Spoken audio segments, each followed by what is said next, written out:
শুধুমাত্র এই বিবি ক্রিমটা ব্যবহার করে তুমি তোমার মেকআপ কমপ্লিট করতে পারবে এবং পাশাপাশি সান প্রোটেক্টও পাবে।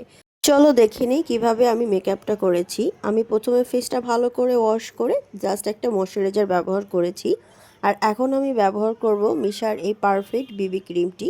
এই বিবি ক্রিমটি ব্যবহার করলে তোমাদের এক্সট্রা করে কোনো সানস্ক্রিন ব্যবহার করতে হবে না, কারণ এই বিবি ক্রিমেই আছে SPF 42 PA++।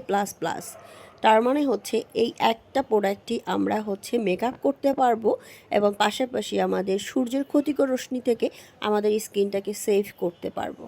আর এই বেবি ক্রিমটি কিন্তু খুব একটা বেশি নেওয়ার প্রয়োজন হয় না। আমি জাস্ট একটা ফোঁটা নিয়েছি এবং আমার পুরো ফেসটাই এই অল্প পরিমাণ দিয়েই আমি কভার করে ফেলবো। আমি কোনো বিউটি ব্লেন্ডার ব্যবহার করছি না, আমি আমার হাত দিয়েই পুরো মেকআপটা কমপ্লিট করব। এটা শেড নাম্বার হচ্ছে 23। বাংলাদেশি মেয়েদের স্কিন টোনের সাথে একদম খুব ভালোভাবে মানিয়ে যায়। তোমরা দেখতেই পাচ্ছ যে আমার স্কিনের সাথে এটা একদম মিশে গেছে, বোঝাই যাচ্ছে না যে আমি কোনো বেবি ক্রিম ব্যবহার করেছি। এরপরে জাস্ট আমি আইলাইনার দিয়েছি আর লিপসে দিয়েছি লিপ গ্লস। আর দেখো আমি কোনো ফেস পাউডারও ব্যবহার করিনি, আমার স্কিনের সাথে একদম বসে আছে। আর হ্যাঁ, এটা কিন্তু কোরিয়ান প্রোডাক্ট আর আমাদের কাছে কিন্তু একদম অরিজিনাল পেয়ে যাচ্ছ। তো এখন ইনবক্স